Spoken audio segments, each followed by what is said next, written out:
play a little left guard with the ones? Are you trying to give him a little bit of run there?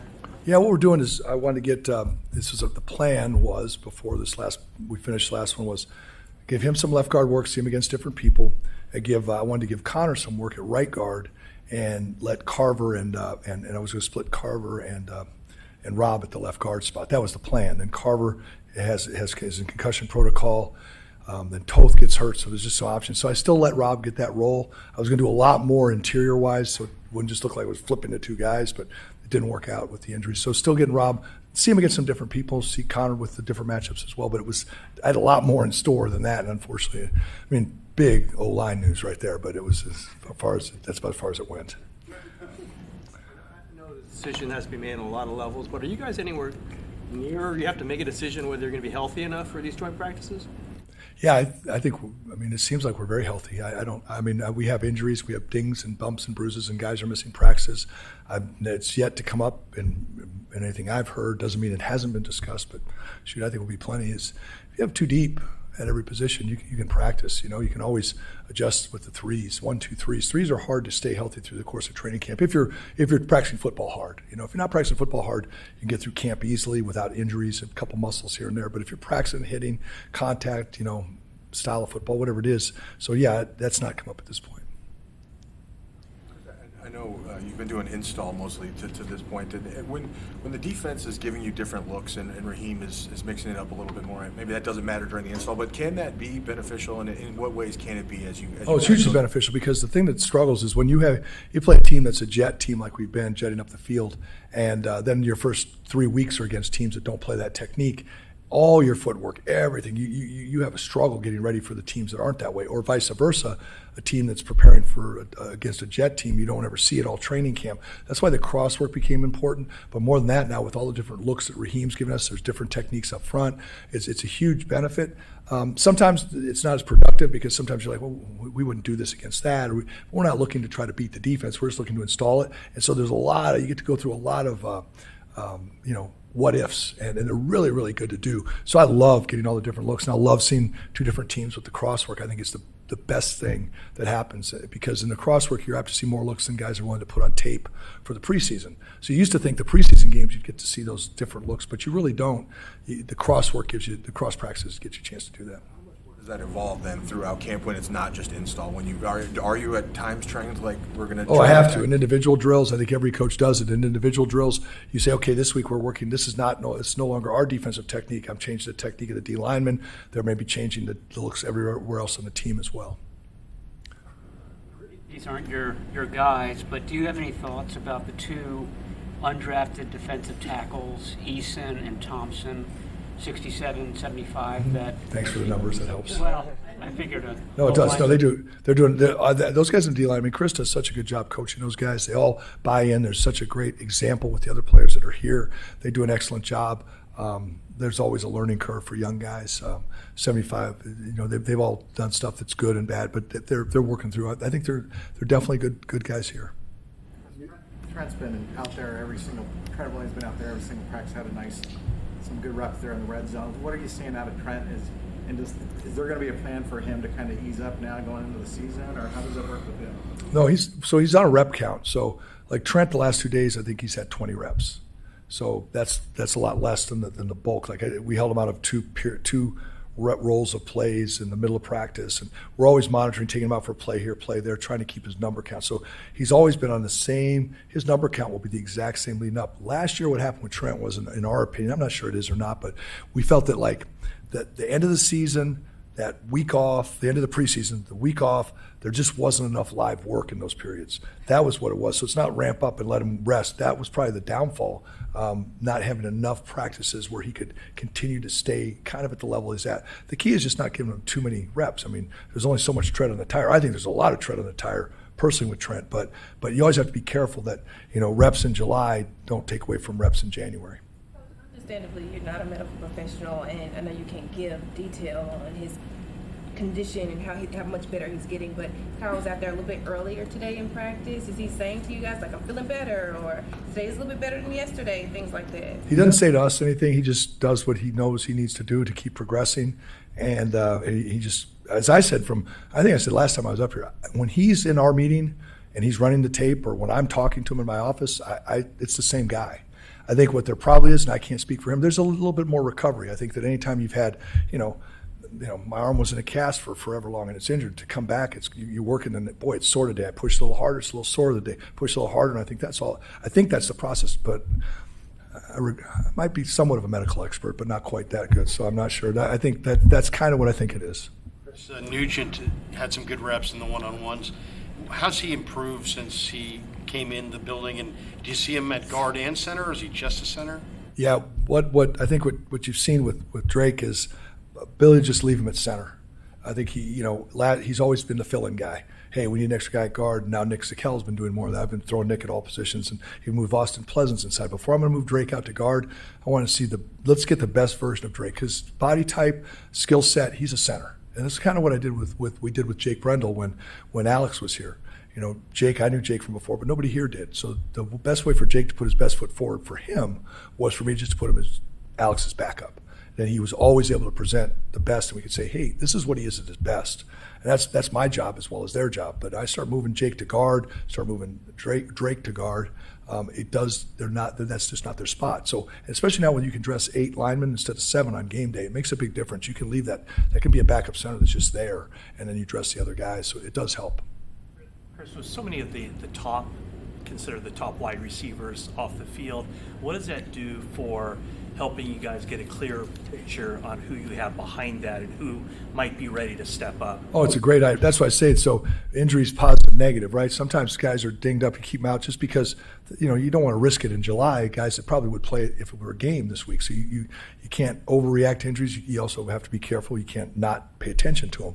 But it does provide, it's always opportunities for other guys. The next guy, next man up philosophy, obviously it does let us evaluate the lower end players. They get more reps where they be getting them against the threes. You might think, gosh, this guy looks really good, but he's only going against the third corner or the whatever it might be. Then you move him up to the twos and you get some work with the one. Next thing you know, you can really evaluate what the player is.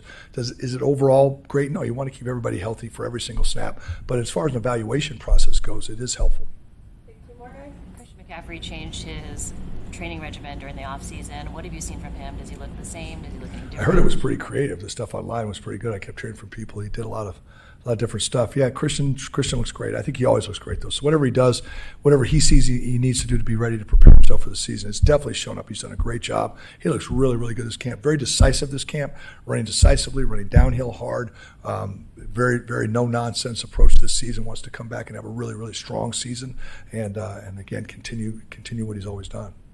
From the backup running backs there, because you're without a couple of your top guys. That's been the biggest thing with the problem is when you have injuries, you spoke to the receivers, Ricky goes down and the other guys are dinged up and you find out about the other guys. Great developmental time for guys. Christian's only going to get so many reps, like Trent's only going to get so many reps. That's great opportunities for those other guys. Well, now the problem is 2 of those guys are dinged up again, the 2 younger guys, and so it goes to the other players and they get to develop. It hurts that they can't get that other work. So, but hopefully they'll be back soon and there's still plenty of time for them to get work. In the meetings we did here in the podium room with you guys, like when you guys were talking before the season started, you talked a little bit about how much you saw the growth in Dominic Pooney. Are you able to kind of detail this in the same way what you've seen from Connor Colby? Yeah, Connor, Dominic has made more strides. He's had a great offseason. Dominic's continued into training camp.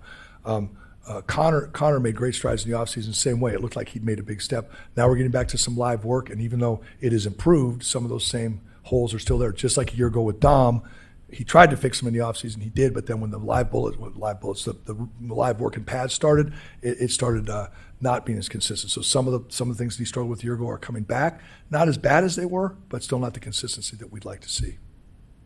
Thanks, Coach. Thank you, guys.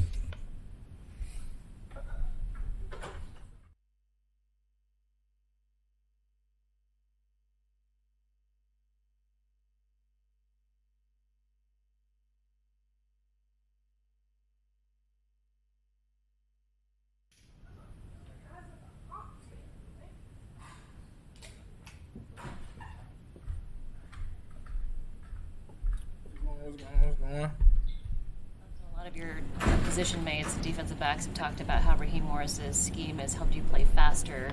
How do you feel in the new scheme? Well, I feel like it's a good scheme. It allows the DB to play fast, not think too much, and just use our best capabilities on the field. So I feel like it's a good scheme for the group and the type of guys we have. What specifically do you feel like you're able to do now? Just be free, make plays, and just really be ourselves, honestly. That's really all it is. Everybody be able to tap into their inner self and just have fun and be free running around. Is there less pre-snap analysis of what's going on? Yeah, it's less pre-snap analysis, but at the end of the day, you still got to read your keys and things like that. But before snap, pre-snap, it is less than what it was before. Designed your off-season workout. It seemed like you were just working incredibly hard. I've been in Houston. I just allowed my trainers to do that. I let them take care of all the off-season things. I just wake up and go work, whatever they choose to do. We're coming out this year. It's your second time around in training camp. What would you say are the differences this time around versus the first time? I'd say just the way the DBs just gelling together, the way we're all just out there having fun, making plays on the ball and things like that. And I guess outside of football, how we just coming together as a unit and doing things outside of the facility. And you played darn near 600 snaps last year. After the season, able to take a deep breath. When you go back and watch yourself as a rookie, what did you see? A young guy just playing with passion, a lot of mistakes, a couple good things, but somebody just willing to do it, somebody who had the want to do it. And I feel like year 2 is the year to really clean up and really own into the little things of the game. You look at that, your film from year 1 and go, okay, this year I'm going to do this or I'm going to do that. Or let's keep this and let's add that. Yeah, for sure. I feel like anytime, good, bad, any game, win, loss, you can always look and see what you can get better. So really just going by looking at all those games, figuring out, oh, yeah, I could have played better technique right here. I could have been faster, or I could have had a slower run commit right here and there. That your defensive coordinator now, Raheem, has a DB background that you kind of... Yeah, for sure. I feel like it gets the whole back end excited, especially wanting to create turnovers, wanting to get our offense the ball for another possession or two. So I feel like, yeah, it gets everybody in the back end excited, and it allows us just to lean on Rob more. What are your thoughts on Dejon's dribbling and kind of covering him when he's been in the slot? Say it again. Dribbling the yeah, he's gonna be a dog. I like the way he uses his hands and he speeds, so he's gonna be a good addition for us for sure. You had to cover D-Well on one of those one-on-ones in the red zone. What's it like going against him? And you almost... It's just good work. Anytime I feel like I see the best receiver, I always want to go against the best because I want to be the best. So anytime I see Debo run out there, I'm trying to run out there and get that work because It seems like you got tremendous drive and intensity. Where does that come from? I'd say just being young, doubted, hearing what I couldn't do, what I can do, and things like that. People trying to put you in a box and not really letting that box dictate the real outcome. You guys talk a lot about being able to play faster, think a little less. For younger players, they always talk about the fact that you want the game to slow down, and it slows down as experience grows.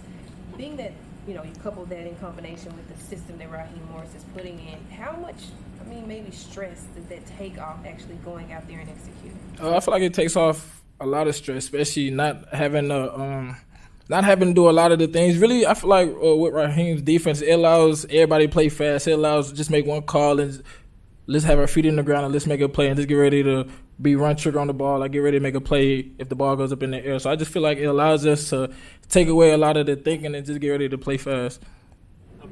Had you heard much about Dre Greenlaw last year, guys talking about him, and what's been your impression of him this year? A dog. Last year when him not being here, I done always heard Greenlaw. I'm like, man, wish I could have played with him. So now seeing him fly around, the first practice, how intense that was. So really just seeing him every day, being able to pick his brain with as far as like run fits and stuff like that, it's all been a blessing for real. One more on dribbling. When you say he uses his hands well, are you talking about kind of separating at the top of the route? Really, whichever category you want, separating at the top of the route, being able to get open for DBs, latched on them, or just going up and making a play on the ball. I feel like he's going to be a good rail-rounded receiver when it comes to it. How much have you learned from going up against Mike Evans as well? Oh, a lot, because I feel like, he's a Hall of Famer, and ain't nobody's going to play in the red zone like he plays, and how he uses his arms, get physical. I feel like that's going to be a good challenge for me. A couple more, if any. All right, thanks, up. But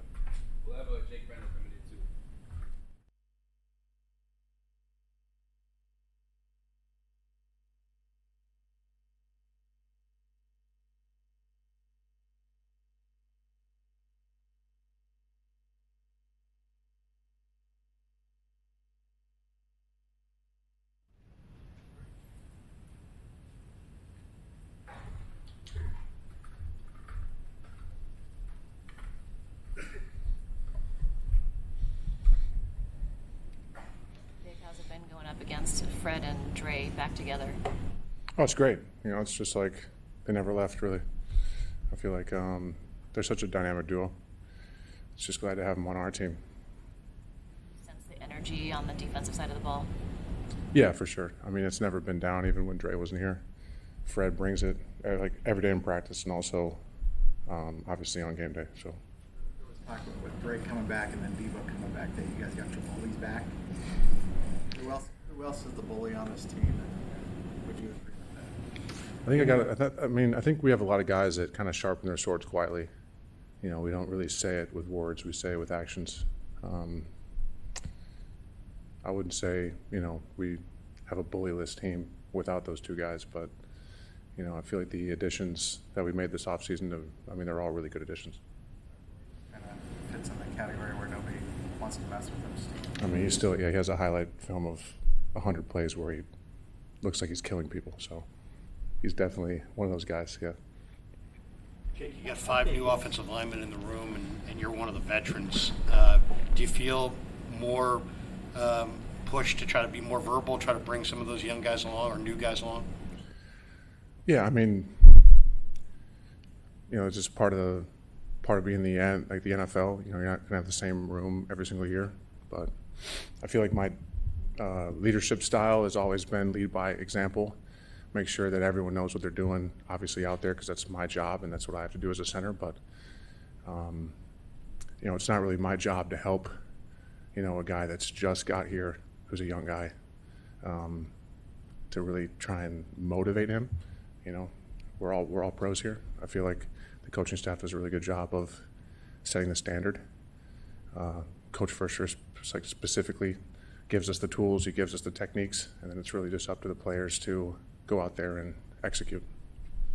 Somewhere that Debo Samuel was really great about maintaining his relationships that he built over the years here with the franchise, and then in combination with him coming back with you guys and then adding Mike Evans to that mix. One, how exciting is that to be out on the field with those guys? But then two, what is that when it comes to camaraderie in the locker room to have them two in there together? Yeah, for sure. I mean, a lot of guys say like you're going to battle every single game day. You know, I'm not that literal. I think our special forces and our armed forces do a good job doing that. But I think, you know, the first thing that Debo said to me when we saw each other, it's like he never left. You know, he's like, "What's up, Jake?" Like it's such a cool thing that this sport does to people.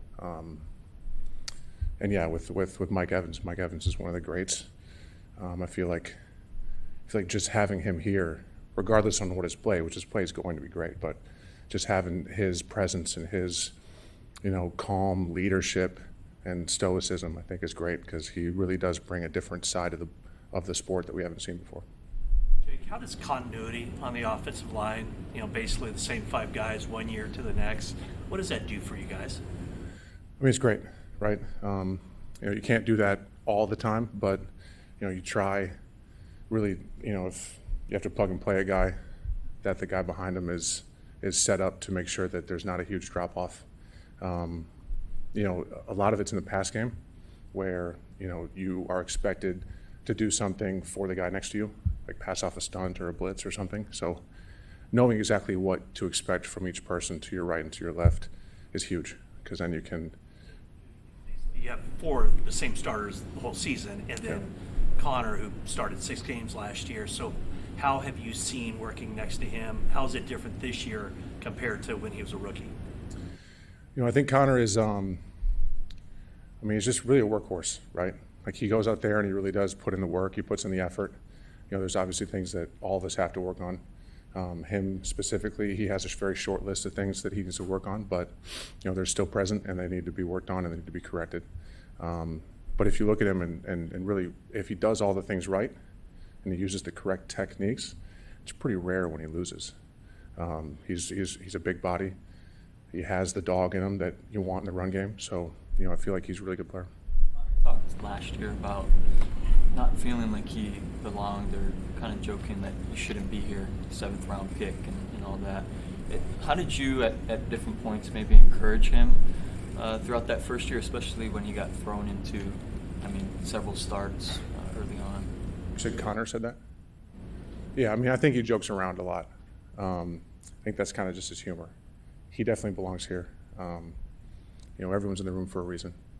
So I feel like, he. I'm not really sure like what his role was at Iowa, but I feel like he had a lot of great players in that room too. So maybe he wasn't in that leadership position there, but I think he's a very quiet guy. He just shows up, does his work, and then that's pretty much it. You really don't see. We actually make fun of him because he doesn't talk at all, so we make him speak to us. But honestly, he's a really good dude. And like I said, he puts in the work, and that's it's not rare, but it's just it's a good thing to see in a young guy. How do you make him speak to you? Well, it's one or the other. Like for instance, he saw this new Spider-Man movie, so he saw it before all the other guys did. So we made him not talk, and every single time we did talk, there was a problem. But it's also in reverse. One of our strength coaches had this thing with him. It was like whoever said, "How are you doing that day?" The other guy had to think of a word to describe his feeling that day. They did it like 500 days in a row. So it's just making him engage with people socially because he was a very quiet guy, but it's not like it's not weird. It's just the fun things we do in camp. Tough season last year for Dominic Pini with the knee injury and everything. What have you seen from him coming to this camp? Yeah, I mean his rookie year was unreal, right? That was a lot of him doing things to kind of survive the down, not really things that we asked him to do schematically and technique-wise. But at the same time, he played really well because he played his brand of football. His second year, I think he tried to do more. He tried to apply the things that we're trying to do here, technique-wise, but at the same time, he was kind of caught in the middle. And I think now he's set up to really have a really good season this year because this whole offseason and even last year, every rep you take with that proper technique is a rep that you can build on. So instead of doing, what he was doing his rookie year, you can actually build on the technique to get to be a better professional football player. Instead of just being the best dom you can be the best, actual right guard you can be. So I think he's really set up to be a great, outstanding, I don't know what he had. It was like some accolade that he's going to be like the best third-year player out there. But, I feel like he's really putting the work this offseason. I think he's obviously a pretty stable part of our offensive line. So elevated confidence in him going into the season? Yeah, I mean, I've always had confidence in Dom. I think he's one of our most consistent players. Kind of regardless on how he feels, he always battles through it. So, I think, out of all the guys I've played next to, I feel like he's definitely up there. Before Trent got his contract taken care of in April, there was a lot of speculation whether he would come back, whether he was going to retire, whether they would draft a left tackle. Mm-hmm. How curious were you about what was going on? Did you have any insight figuring Trent was coming back, and then what does that mean to the line? Yeah, I mean, Trent and I, we don't talk a lot, but when we do talk, we talk about important things. I think we were kind of on the same page. Like he wants a Super Bowl, right? That's his goal. Like all of us, right? So, I feel like he probably wouldn't come back if he, didn't think that was an opportunity. But he also, I also think he just loves football. Like he's just one of the guys that absolutely loves football. He just loves competing and he loves being around the guys. So every aspect of the way of life, I think he really buys into it. Jake, you guys added Oso Digizua, and he's obviously in his prime, and you're going up against him in practice. What makes Osa a difficult block for NFL centers? Yeah, I mean we've had the the pleasure to play each other a few times. He's athletic, but he's also long, and he's got that fast twitch, which you really can't find in a long player like that. He's also just a freak strength guy, right? Like, I played with his brother in college, and they're both pretty much carbon copies of each other. They're both just absolute freaks athletically. So, he really applies that stuff that he does in the off season and in the gym to the field. And he's also savvy, right? Like he can look at a guy's stance. He can read kind of, if you're leaning or if you have, a different tell in your stance for some reason. You can, he's one of those smart guys that can tell if a guy's pulling or tell if a guy's going to be run blocking or pass blocking. So, I feel like he's, like all the additions we've made, he's a good addition.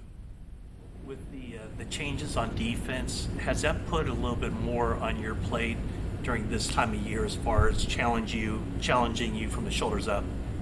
Yeah, I mean, we were running against the 49 front pretty much the entire time years past, right? Which is good because then we're really good against the 49 front, but it also kind of lacks the preparation towards all the other fronts that you might see in the regular season. So, yeah, I feel like, the scheme now is pretty much every single front you can possibly think of you're going to see, which makes sure that we're mentally ready and we see all the different looks that we can possibly see before we get to week 1. So I think it's definitely, a positive. You're going to see MAs in practice more because you're going to have unscouted looks, but I think those are worth it just so, you're not going against the exact same front every single time.